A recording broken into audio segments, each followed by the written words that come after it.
sa another episode ng ating vlogs, Badong Aratiles po. Marami tayong pag-uusapan ngayon, no? Ito po muna, tatlo muna. Ito pong rating ni Pangulong BBM. Bumagsak po ng double digits. Grabe po, lalo na po sa Mindanao. Ang laki po ng binaba ni PBBM. Approval and trust rating. Yan. Ayan na po yung epekto ng kitang-kita na po natin na ikalawang taon pa lang halos mangayaw na ang mga Pilipino, lalo na po yung pag-uusapan din po natin, ito po si Ontiveros ay magsasampa po isasalang po. Gusto pong imbestigahan ito pong gentleman's agreement. Sinabi na nga ni Pangulong Duterte na walang gentleman's agreement, iimbestigahan pa rin po sa Senado. Alam mo, ano po yan, abuse of power, abuse of authority. Didiscuss po natin yan. At syempre, ano pa ba? Marami pa eh. Meron pang isa yung nagdeklara po ng no more declaration of all-out drug war ang ating bagong PNP chief. Nakakatakot kasi yun nga pong nawala lang si Pangulong Duterte. Antindi na ng psychological impact nun sa mga naghanap buhay sa droga. Ito pang mismong PNP chief ang nagdeklara na no more declaration of all-out drug war. Yan po mga pag-usapan natin, pero bago yan, kung bago ka pa lang dito sa ating channel, mag-subscribe ka na. Dahil ito lang ang tanging channel na may kinikilingan, may pinapanigan, una sa balita, huli sa impormasyon, kaya ano pang hinihintay nyo? Pindot na. Okay, pag-usapan natin, no? Ito po, inano na po ng tao, no? Talagang ipinamukha na po sa ating Pangulo na ayaw ng mga tao yung ganitong uri ng pamumuno, no? 2 digits po ang binagsak ng rating ng Pangulo ng Pilipinas mula noong December 2023 hanggang ngayon na March, no? Ayon po rito sa Pulse Asia, ito po ang isa sa mga pinagkakatiwalaan natin, SWS at Pulse Asia. Double digits po ang ibinaba, no? Ayaw na ng mamamayan dito sa kasalukuyan, no? Ayan. Sinasabi po from double digit decline in the first quarter. Ayan. At mukhang ito po ay tuloy-tuloy na yung paglagapak. Unlike po kay Pangulong Duterte, kung matatandaan nyo, relatively hindi po siya mataas nung bandang mauna. Pero habang tumatagal po, habang yung nakikita ng mga tao yung resulta ng mga ginagawa ni Pangulong Duterte, pataas ng pataas po yung rating hanggang sa maabot po yung pinakamataas, 88%. Ito po, tignan nyo po, 55%, mas mababa ng 13% ang kanyang approval, no? Dati 68%, ngayon 55% na lang. Okay. Tapos, yung trust rating niya, bumaba naman ng 16%, dating 73%, naging 57%. Ang malupit po nito, ang laki po ng ibinaba, no? Sa Mindanao. Sa Mindanao po ay bumagsak ng 32% and 22% ang kanyang approval rating. 32%. Halos ayaw na po sa kanya ng mga taga Mindanao. Alam naman natin kung bakit. Baluarte po yan ni Vice President Sara Duterte. Okay. At ito po yung pinakamalupit sa lahat. Ang laki rin po ng binagsak ng kanyang rating dito po sa Class E. Yung mga pinakamahihirap po nating kababayan. Yung Class E po na may pinakamalaki rin pong boto. No? So lahat po ng to, isa lang po ang sinasabi na nire-reject na po. Ayaw na ng mga tao yan. Biyahe ng biyahe. Yung pakikipag-engage dito, pakikipagmatigasan sa mga kapitbahay natin na pinagmamalaki pa na para tayong wala pa.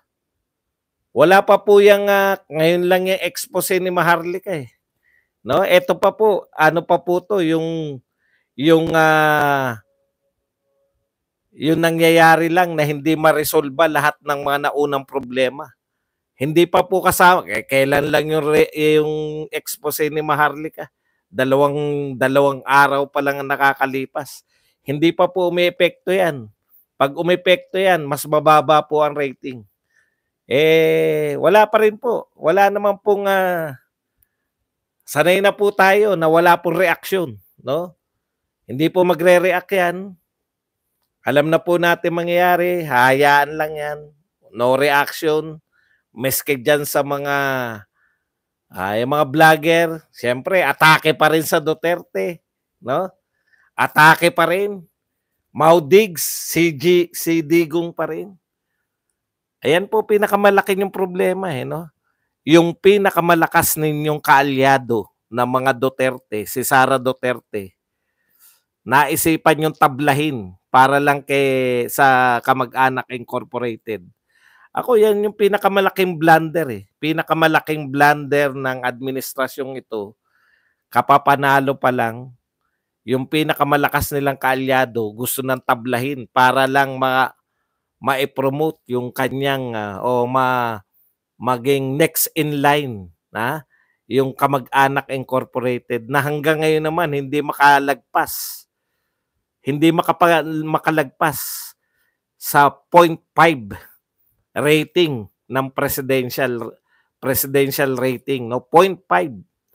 Hindi po maka 1% man lang, habang si Tulfo at saka si Sara Duterte, 35, tabla, 'no, statistically tied sa first place.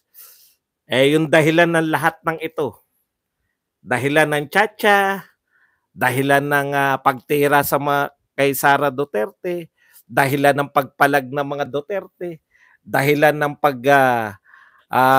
pag-alis ng mga kaalyadong katulad ni Badong, mga unit team, pagkasira ng unit team, hindi po makaabante ng 1% sa presidential survey.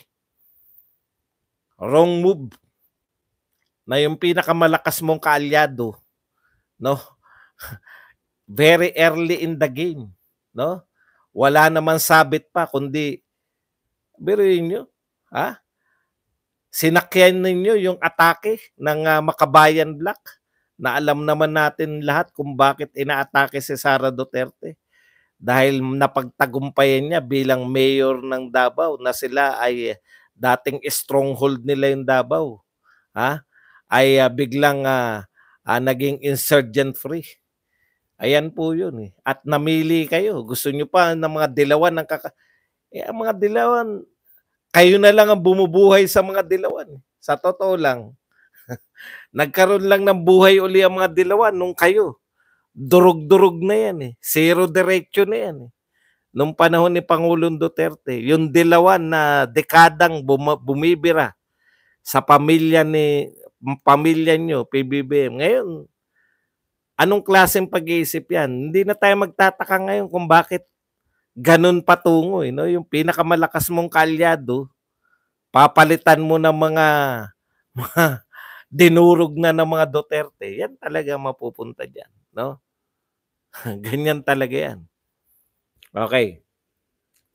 Ang point lang dito mga kapatid, 'no? Hindi po pwedeng walang balik yan, eh. Tapos, bukod dun sa paninira kay Sara Duterte, walang katapusan, 'no? Yung paninira din sa napakapopular na si Pangulong Duterte. 'Di ba nag-iisip 'tong mga vlogger, yung mga supporter na may reason, 'no? Mayroon pong dahilan kung bakit popular si Pangulong Duterte. At least sa mga reason na yan, hindi po counted sa mga reason na yan, yung si Pangulong Duterte ay maraming vlogger na nakapaligid. Hindi po. Baliktad po. Kaya maraming nakapaligid na vlogger kay Pangulong Duterte, dahil sa popularidad niya. Hindi po the other way around. O nakita nyo, nagbaliktaran na. Yung mga dating nakakabit kay Pangulong Duterte dahil gustong maghanap buhay, katulad ng mga nasa inyo na ngayon, wala rin naman palang silbi. Ibig sabihin, marami pong nagsisikat dahil kinabit nila yung sarili nila. Hindi, baliktad po. Hindi po yung mga vlogger ang nagpasikat kay Pangulong Duterte. It's the other way around. Yung mga vlogger ang sumikat dahil sa kahusayan ni Pangulong Duterte sa pamamalakad. Ang point ko lang, sinisiraan nyo pilit, no? Yung taong namamahinga na dapat, sinisiraan ninyo sa mga imbento nyong yung kapalpakan ng kasalukuyang administrasyon, isisisi nyo lang sa dating administrasyon na umalis sa pwesto may pinakamataas na rating. No? Akala nyo kaya nyong itokis yung popularidad. Kaya po very popular si Pangulong Duterte. May dahilan po yan. Hindi po yan dahil sa vlogger at kung ano pa man. Kaya po very popular si Pangulong Duterte, tagos sa puso ng mamamayang Pilipino yung kanyang paglilingkod. Tumagos po sa amin, nakita namin. Ang mga ginawa ni Pangulong Duterte, nakikita, nararamdaman, naaamoy. No? No amount ng paninira yung pwede nyong sabihin sa kapayapaan na naramdaman namin nung panahon ng war on drugs. Walang amount ng paninira ang tatapat sa nakita naming pag-unlad, no? Malapit na sanang umunlad o unti-unti nang umuunlad nung panahon ng build. Wala pong amount ng paninira ang magsasabi na palpak yung paglilinis ng Manila Bay, pagkakaroon ng Dolomite Beach na dating basurahan na ngayon ay pinapasyalan. Wala pong amount ng paninira yung pinaganda niya yung Boracay at karapat-dapat na ngayon na matawag na talagang isa sa mga pinaka-dinadayo. Wala pong amount ng paninira na yung NAIA, no, na panahon ni Pangulong Duterte ay most improved. Most improved, top 10 most improved airport sa buong daigdig ay bigla po ngayong kasama na sa worst airport. No? Hindi nyo po pwedeng isisi kay Pangulong Duterte kada kayo ay pumapalpak sa inyong mga ginagawa ngayon. Wala pong amount na paninira, lalo na dyan sa mga vlogger na dating maka-Duterte ay magsasabi ngayon na pro-China si Duterte at siya yung nagdala sa atin ng kahirapan. Hindi nyo po masisiraan. Dahil kailan lang yung panahon ni Duterte. Kailan lang po nakaramdam ang mga OFW na wala silang poproblemahin. Yung kanilang mga anak, pamilya na narito ay hindi magagambala dahil tahimik ang mga lugar. Dahil mayroong war on drugs. Sagot ni Duterte ang kapayapaan. Kailan lang ramdam namin na kami payapa? Kailan lang naramdam namin na may Pangulo?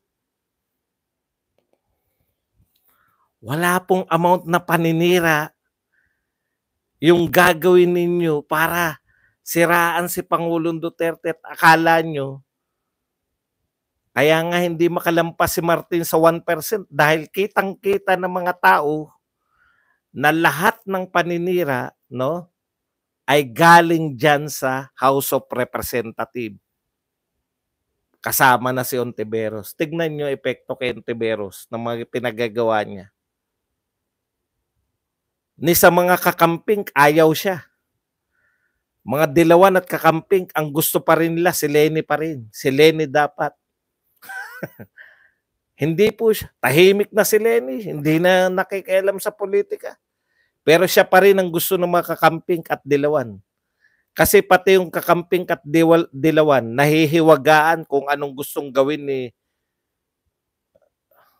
nito ni Hontiveros. Speaking of Hontiveros, ituloy na natin. Yan po epekto sa inyo, mahal na Pangulo. Minamahal ko pa kayo, may magre-react na naman dyan. Mahal mo pala yan. Badong si Duterte, Duterte lang tawag mo. Yan, mahal lang tawag mo. Hindi po ibig sabihin na tinawag mong mayor si Duterte o tinawag mong tatay digong si Duterte, eh mababa na po ang pagtingin. Wala pong amount na paninira yung sisira sa magandang pinakita ng Duterte dito. Hindi pa nga kami naghahanap eh. Hindi pa nga kami naghahanap ng proyekto nyo dahil wala naman kaming makikita eh. Akalain nyo pinagmalaki ng DOTR? Tanong nyo po kung anong pinagmalaki ng DOTR kamakailan na. Sinamantala natin yung pahinga ng, kaya pala nila ipinahinga raw yung MRT at LRT nung panahon ng Semana Santa ay may malaki silang proyekto. Pinagmalaki talaga nila. Ang laki ng proyekto. Tanong nyo sa kay Badong kung anong malaking proyekto nila ng DOTR sa MRT at LRT. Napinturahan nila yung mga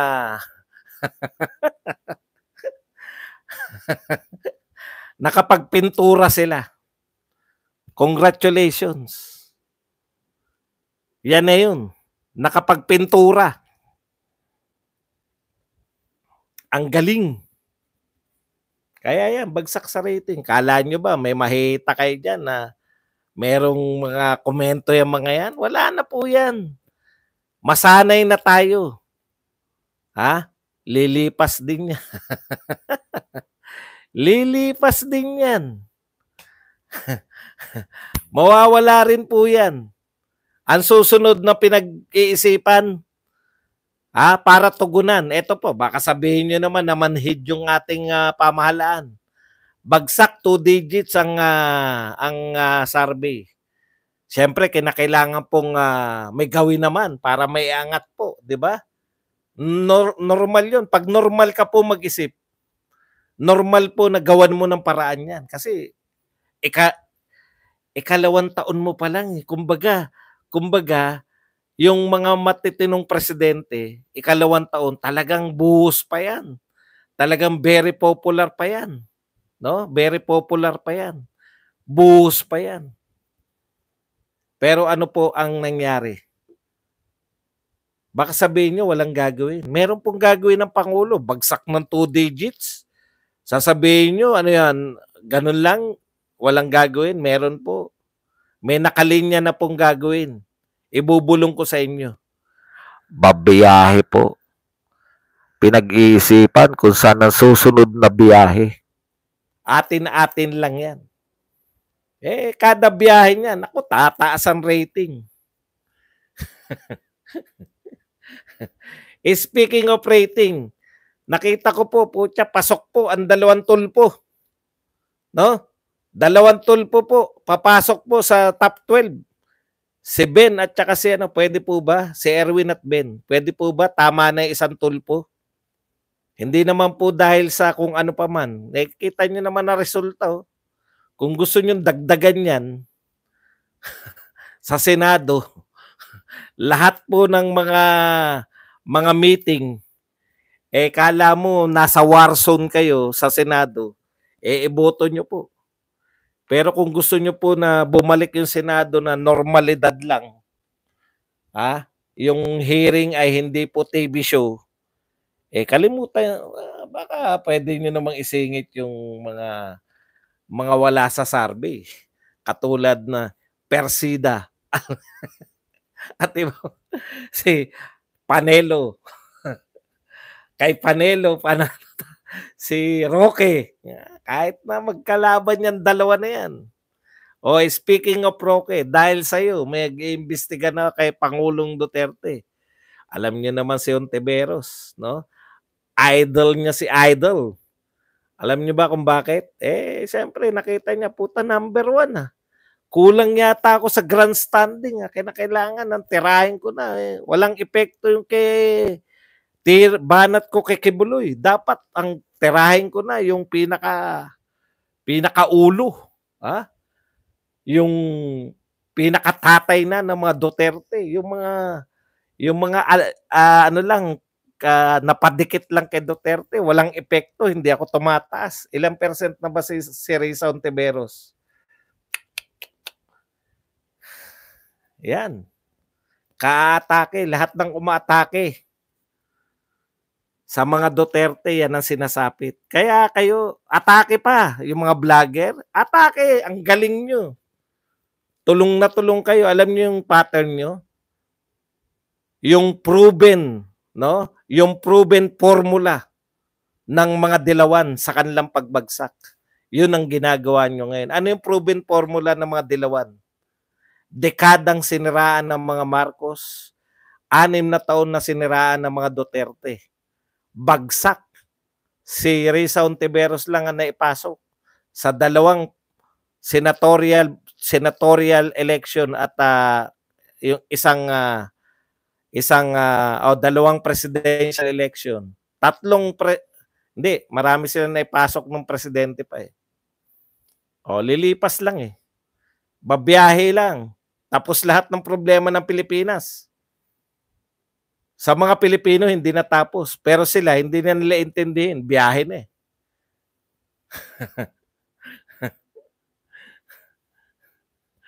Biyahe na. Kahit po, okay, balik tayo kay Risa Hontiveros. At saka sa mga, nakakatawa nga eh. Dito, bugbog tayo rito sa may Twitter eh. Panay mga nagsanib puwersa yung mga dilawan eh. Yung mga dating dilawan na tumitira sa Duterte, hindi po nila tinitira yung mga Marcos. No? Akala nila nakaupo ngayon Duterte pa rin. Binobomba tayo ng water cannon ng mga Chinese. Tinitira Duterte dahil Mao Diggs nga at saka si Digong. Yung ginagawa ninyo, kayong mga vlogger, tuwan-tuwa kayo, 'di ba? Nakakabira kayo. Pero yan nga yung proven formula ng mga dilawan sa pagbagsak nila. Kaya congratulations kung sino man yung mga amo nyo, no? Umamin man kayo hindi. Hindi nyo po pinatatampok. Proven na nga eh. Dapat kayo marurunong kayo. Kasi yung mga yan, nagkaroon talaga, ewan ko, hindi ko maintindihan eh. Di ba kayo marunong mag-aral ng history? Dekadang siniraan yung mga Marcos. Di ba nasa Malacanang ngayon, Marcos? Ang mga Duterte, 6 na taon siniraan. Panalo pa rin si Sara. Ngayon, tinutuloy niyo yung paninira. Sino number 1? Sara Duterte. Sa lahat ng survey. Katay niya si Raffy Tolpo. Sa presidential survey. Lahat ng uri ng survey, nangunguna si Sara Duterte. Hindi nyo ba man lang naitanong kung epektibo ba yung ginaya naming pattern ng mga dilawan at kakamping? In the first place, dapat naaral nyo yan. Alam nyo kung dumaan kayo sa politika, siguro hindi kayo nakaranas mamulitika nung koleyo. Simple lang yan eh. Kung paulit-ulit nyong gagawin yung ginagawa ninyo at gusto nyo ng ibang resulta, iuntog nyo na lang ulo nyo sa pader. No? Paulit-ulit na yung ginagawa nyong paninira eh. Hindi na epektibo yan. Buti sana kung sinisiraan nyo si Sara Duterte, ganito naman ang paninira nila kay Sara Duterte. DepEd ka? Yun lang. Wala nang iba. DepEd ka? Teacher ka ba? Hindi pala teacher yan. Ano mangyari sa DepEd yan? 125 ginastos mo? Bakit mo ginastos? Pondo niya yun eh. Yung paninira niyong walang kwenta. Si Pulong may budget, bakit binabaha pa rin ang Davao? May budget si Pulong. Hindi niyo ba natanong, Metro Manila? Ang Maynila, may budget din. Bakit binabaha? Tuwing umaambon. Alam niyo, yung mga walang pakialam dyan sa mga Maudigs nyo. Yung mga naghahanap buhay ngayon dahil sa mahal ng presyo ng bilihin. diyan bumaba yung rating ni Marcos sa pinakamalaking porsyento. Walang pakialam yan sa West Philippines na pinagsabi nyo.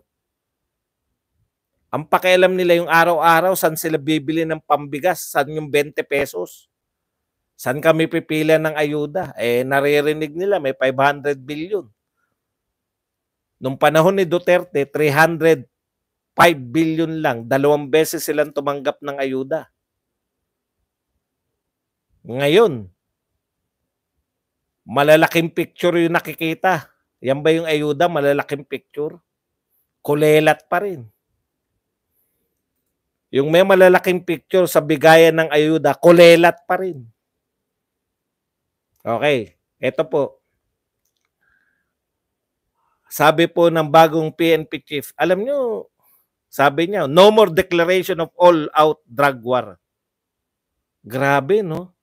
Ano po epekto niyan sa mga, alam nyo, nawala pa lang si Duterte, malalakas na uli yung loob ng mga kriminalidad eh.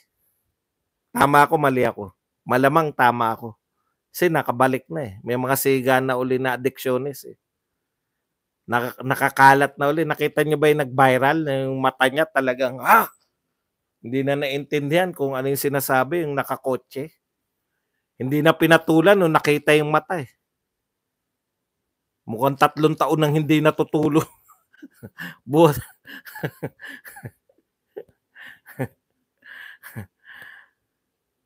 Alam mo, ang katwiran nito ni PNP chief, no? Sabi niya, the Philippine National Police will no longer declare an all-out drug war campaign as eradicating illegal drug activities in the country is already part of their job. Part na raw ng job yun ng mga pulis. Tama po ba yun? Tama naman. Kaya lang, alam nyo, kaya nga may mga, di ba, bakit dapat na marunong to siya, yung war on drugs, malaking part niyan, propaganda. Takutin yung mga na magbagong buhay. Di ba? Takutin yung mga utak na, putya, delikado tayo. May war on drugs si Duterte. Magbago na tayo muna. Kasi mukhang seryoso to eh.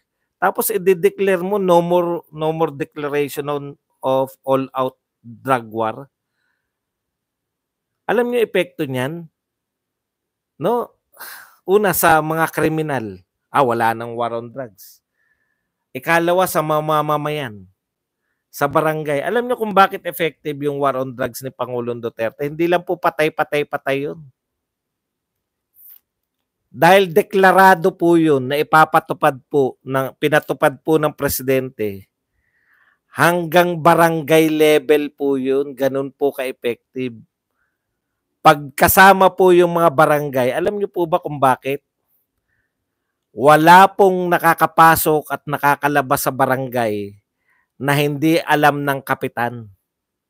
Kung hindi nyo i-involve yung mga barangay captain, no? Bukod sa peer factor, yung involvement talaga ng lahat, pati po yung hanggang sa barangay level. Kasi nakakausap ko yung barangay captain. Nagkainuman kami. Marami ka nahita sa barangay, sa mga barangay. May nakainuman akong mga barangay captain. Talaga raw na hanggang sa kanila, tukoy nila kasi kilala naman ng mga barangay captain. Kilala po nila kung sino yung mga tulak dun sa kanilang lugar. Kaya po ang bilis eh. Ang bilis ng trabaho kasi kilala nila lahat. Tapos, pag may bagong pasok, siguro umalis, kilala rin nila. Makikilala nila sa barangay.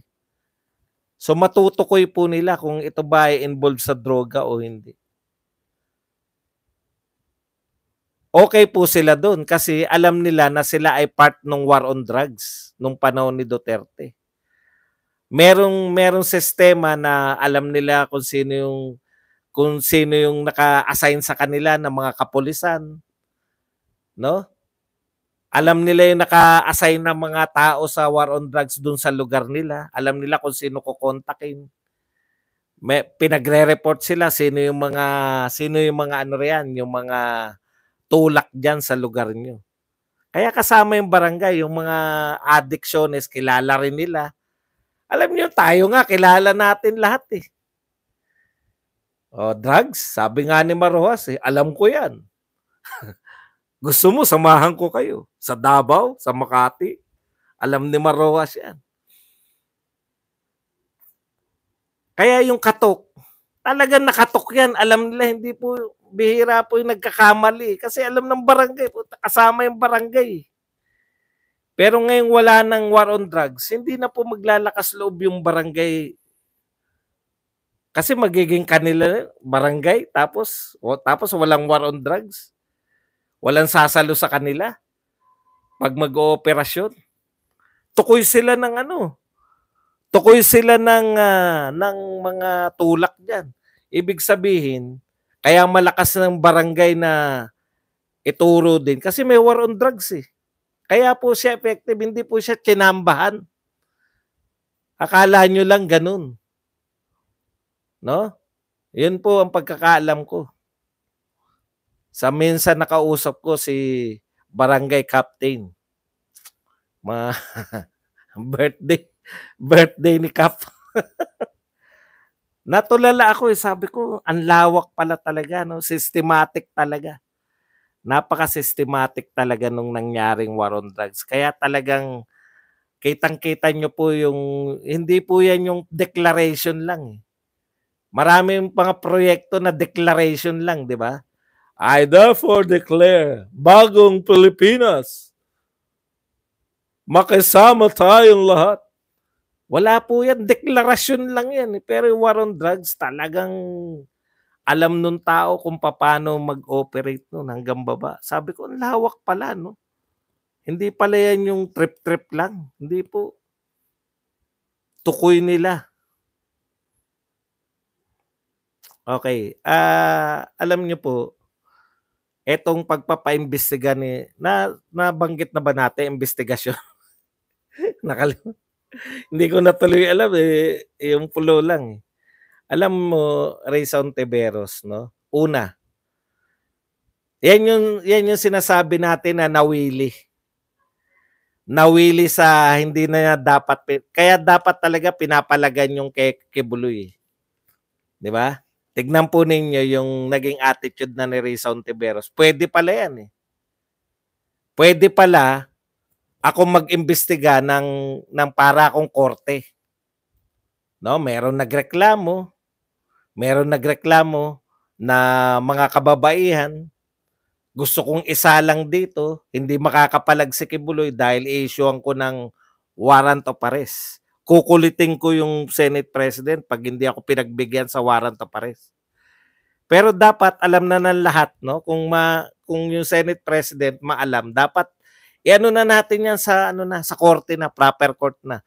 Magbigay na kayo ng konklusyon na yan ay ibigay na sa proper court nang magkaroon na ng hustisya yung sinasabi niyong biktima. Dapat ganun eh. Dapat ganun yung pagtugon ng Senate President. Hindi ganun eh. Kaya ngayon, ang epekto po sa katulad ni Rayson Tiveros, may karapatan na siyang imbestigahan ng lahat. No? Tignan po ninyo to. Thank you very much kay Bernadette Lomker na nagbigay sa atin ng Australian dollars. Ganun po yun eh. Nagiging president siya. Yung mali po, yung maling proseso, pag pinayagan mo, sa mga katulad mag-isip ni Hontiveros, ay pwede na pala. Pwede ko na ngayon gawin. Yung mga tinututol natin kung bakit ayaw natin na isalang si Pastor Kibuloy. Kasi, pag pwede pala yan, pwede na nilang isalang ang gusto nilang isalang. Halimbawa po ito. Buti nga kay Pastor Kibuloy, meron pang mga nagrereklamo. Sino po nagrereklamo ngayon kay Pangulong Duterte? Sino po nagrereklamo? Ang mga pronouncement ni Rayson Tiveros. Ang mga sinasabi ni Risa Ontiveros, treasonous daw yung agreement, yung gentleman's agreement. Teka lang pala muna. Ang tanong, sabi niyo, gentleman's agreement. Ang presidente ang sole architect ng foreign relations. Trabaho niya po yan. Hindi ko sinasabi, sinasabi nga po namin, walang gentleman's agreement. Hindi naniniwala si Risa Ontiveros. Gusto niya yung pinaniniwalaan niya. Sinabi ni Roque to, may gentleman's agreement. Yan ay treason, yan ay pagtataksil sa bayan. Nagdeklara na, basahin ko ha.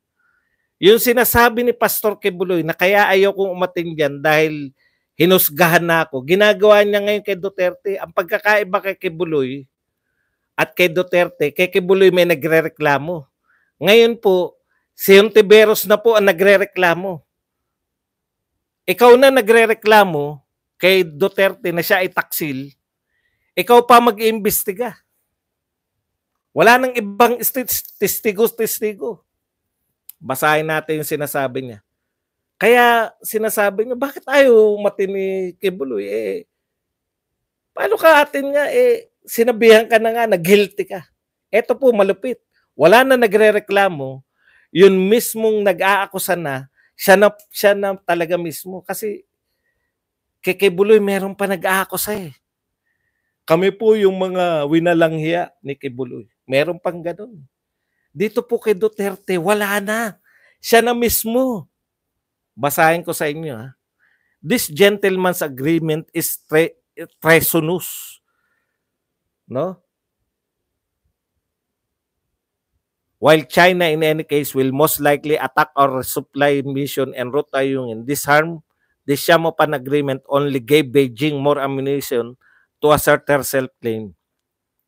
So pinagbibintangan na niya yung gentleman's agreement, yan ay pagtataksil sa bayan at dahil dyan kaya tayo inaatake ng China. Ano pa iimbestigahan mo? May konklusyon ka na. Ikalawa, bawal po bang, ulitin ko walang agreement. Sabi ni Pangulong Duterte, walang agreement. Ang ikalawa kong tanong sa'yo, kung may agreement, bawal ba yon? Kinakailangan ba ng approval ng Senate sa agreement?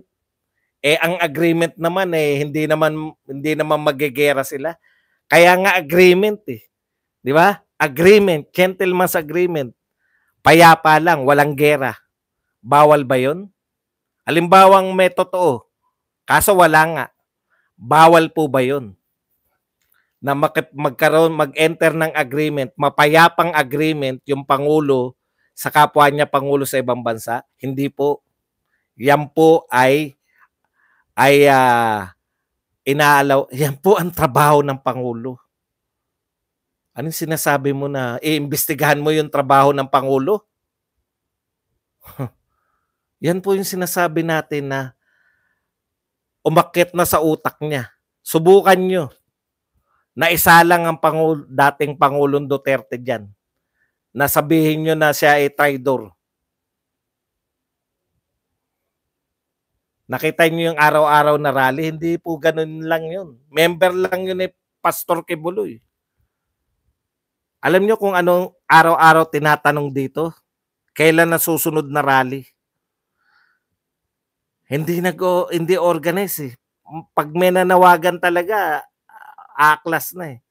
Tapos makikita nyo, anong gagawin mo kay Duterte kung hindi atin dahil yan ay pinagluloko mo lang. Papakulong nyo si Duterte dahil gumampan siya ng kanyang trabaho. Tungkulin ng Pangulo yung makipag-usap sa mga ibang Pangulo. Konklusyon mo, trinidor tayo ni Duterte dahil nakipag-usap siya kay Xi Jinping. At dahil dyan, iimbestigahan nyo sa Senado. Anong kapangyarihan nyo mag-imbestiga sa kawain ng Pangulo? Kung ayaw nyo nung ginawa ni Pangulong Duterte, pwede nyong i-rescind. At yan po ginawa ni Pangulong Marcos. Kung meron mang kasunduan, pinapawalang bisa na niya. 'Di ba? Bakit daw iimbestigahan? Kung totoo ang kasunduan, mukhang sinuko nga ni Duterte ang teritoryo ng Pilipinas. Ikaw mag-iimbestiga kung sinuko ni Duterte? Anong teritoryo ng Pilipinas ang China na ngayon? China ang naroon. China ang may-ari. Ano?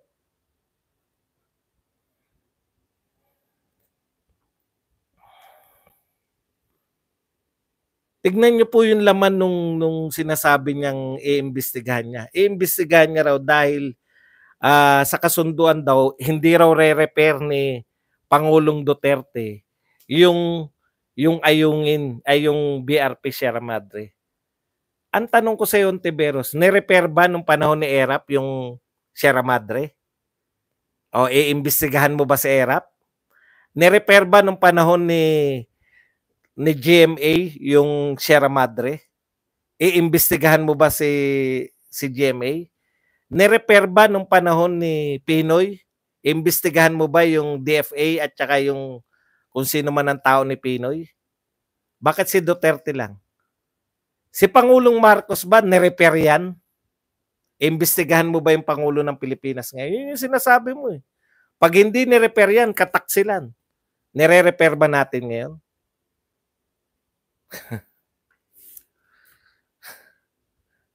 Alam nyo, natapos ni Pangulong Duterte, pinakamataas yung approval rating. Mag-iimbento kayo ng mga walang katuturan. Sinabi na nga walang gentleman's agreement. Sinabi ni Pangulong Marcos, wala siyang alam na agreement. Kung meron man, nire-rescind niya. Tapos ang kaso. Tapos na ang lahat. Nagsalita na. Maliban, ang ipinapahiya mo, Ontiveros, hindi yung dating Pangulo. Sanay na kaming sinisiraan nyo si Duterte. Kaya namin sagutin yan. Ang dinadagdagan mo, wala bang silbi ang Pangulo ngayon? Yun yung sinasabi mo eh. Ang problema natin ngayon, walang kagagawan yung Pangulong kasalukuyan dahil wala naman silbi. Yun yung gusto mong palabasin. Dahil wala siyang magawa, dahil nakapag-enter si